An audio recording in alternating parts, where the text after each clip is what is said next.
Hello అండి అందరికీ. అందరూ ఎలా ఉన్నారు? మేమైతే చాలా చాలా బాగున్నాము. వీడియోస్ పెట్టకైతే చాలా రోజులు అవుతుందండి. ఇప్పటి నుంచి మన ఛానల్లో వీడియోస్ అయితే ఇంకా రన్ అవుతాయి.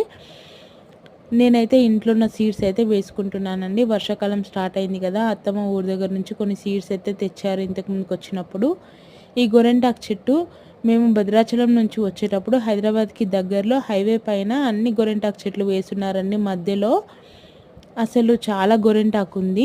నేను కొంచెం గోరింటాకు తీసుకొని 2 కొమ్మలు అయితే తీసుకొని వచ్చాను. అవి ఇంటెనకాల బాగా ఎండొస్తుందని చెప్పేసి అక్కడ నాటుకుంటున్నాను. ఈ మునగ చెట్టు దగ్గర అయితే కొన్ని సీడ్స్ అయితే పెట్టానండి. ఎందుకంటే చిక్కుడుగాయ తీగలు వాటికి చుట్టుకుంటాయని చెప్పేసి, అట్లా లేకపోతే పైకన్నా పాకియొచ్చు అని చెప్పేసి.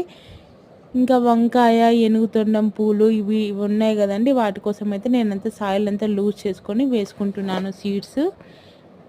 పోలూరు వంకాయ అంటే కర్నూలు, నంద్యాల ఈ ఏరియా వాళ్ళకైతే బాగా తెలుస్తుందండి.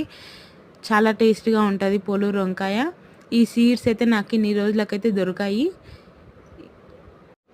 ఈ రుద్రాక్ష పూలు అయితే ఇప్పుడు వేసుకుంటే మనకు అయ్యప్ప పూజల కల్లా వస్తాయి. వీడియో కనుక నచ్చినట్టయితే చిన్న లైక్ చేయండి, మన ఛానల్ని సబ్స్క్రైబ్ చేసుకోండి.